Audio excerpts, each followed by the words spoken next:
कोपरगाव शहरासह 3000 metric ton क्षमतेचे शासकीय धान्य गोदाम येवला नाका येथे इरिगेशन विभागाच्या जमिनीच्या परिसरात निर्माण होणार असून याचे भूमिपूजन सोमवारी आमदार आशुतोष काळे यांच्या हस्ते विविध मान्यवरांच्या उपस्थितीत संपन्न झाले।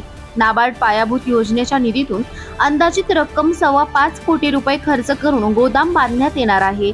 येवला नाका येथे इरिगेशन विभागाचे मोठे क्षेत्र असून येवला नाका येथे हायवेच्या कडेला व्यापारी संकुल उभारून त्यावर सार्वजनिक बांधकाम विभाग आणि येथे असलेले पाटबंधारे विभागाचे कार्यालय उभारण्यासाठी प्रयत्न करणार असल्याचे आमदार आशुतोष काळे यांनी म्हटले आहे।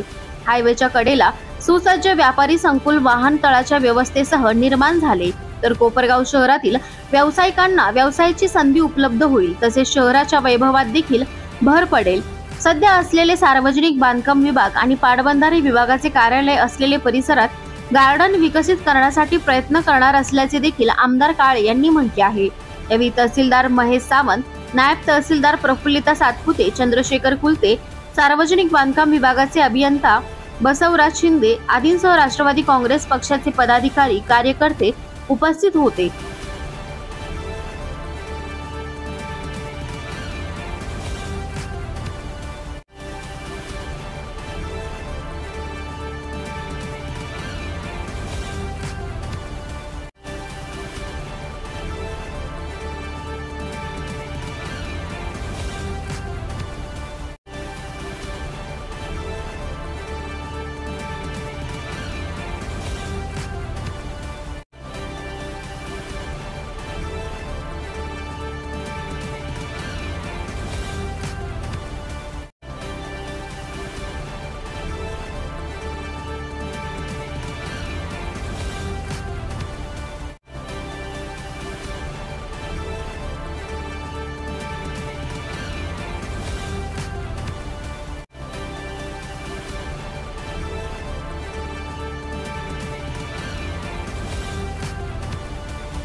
शासकीय गोदामाचं भूमिपूजन या ठिकाणी संपन्न झालेले आहे। या निमित्ताने आपले तहसीलदार साहेब, PWDचे अधिकारी शिंदे साहेब, उपस्थित सर्व शासकीय अधिकारी या ठिकाणी आहेत, सर्व पदाधिकारी आहेत।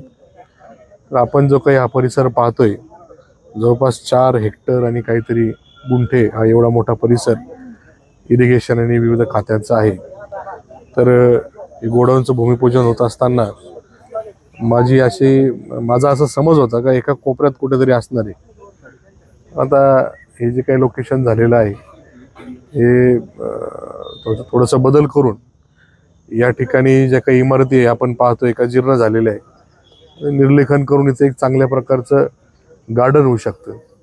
आणि ज्या काही इमारती आपल्या आत्ताच्या आहे, आपण हायवेच्या कडेला शॉपिंग कॉम्प्लेक्स उभारून त्याच्यावरती ऑफिसेस होऊ शकतात, जेणेकरून आपल्या कोपरगाव शहरातल्या नागरिकांना एक चांगलं गार्डन या ठिकाणी उपलब्ध होऊन ते वॉकिंग ट्रॅक जर झाला तर एक सुंदर परिसर या ठिकाणी होऊ शकतो। तर त्या पद्धतीने माझा विचार होता का थोडंसं गोडाऊनचं लोकेशन बदलावं आणि गार्डन या ठिकाणी कसं होईल ते काही बाकीचे झाडं, मोठे झाडं जर सोडले तर जे काही उपयोगाचे झाडं नाही ते काढून चांगल्या प्रकारचं डिझाईन करून इथं हे केलं तरी एक चांगला म्हणजे कोपरगाव शहराच्या वैभवामध्ये भर घालणारा परिसर होऊ शकतो। आपण पाहतो का बऱ्याच ठिकाणी चांगल्या प्रकारचे गार्डन असतात, तशा प्रकारचं गार्डन आपल्याला या ठिकाणी उभारायचं माझा मानस आहे।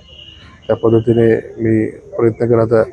हे जरी भूमिपूजन झालेलं असेल आपण थोडं लोकेशन बदलून करूया असं मला वाटतं। तरी बघू आता शासनाच्या स्तरावर काय अडचणी आहे ते बघून इथून पुढे जाऊ। बाकी तुम्हाला काय असेल प्रश्न तर विचारा। सार्वजनिक बांधकाम विभागाची या ठिकाणी इमारत आहे, कार्यालय आहे, त्याचबरोबर इरिगेशनच्या काही इमारती आहेत त्या अत्यंत जीर्ण झालेल्या आहेत।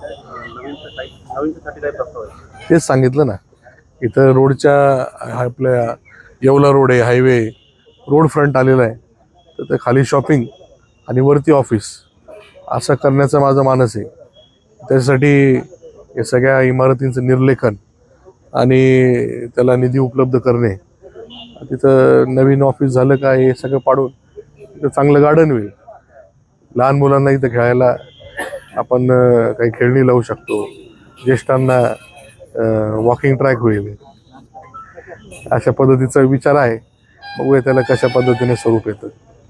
शासकीय विश्रामगृह सुद्धा या ठिकाणी 2 आहे, पण त्याचा उपयोग होत नाही. त्यासाठी आपण काही करू शकतो. इथं शासकीय विश्रामगृह पण इथं होऊ शकतं. आपण एका कोपऱ्याला कुठं जर जागा घेतली तर इथं एक छोटं 2-3 खोल्यांचं चांगलं शासकीय विश्रामगृह पण आपल्याला करता येईल. अशा परिसरामध्ये ते जर असलं तर इथं बरेच लोक थांबू शकतील.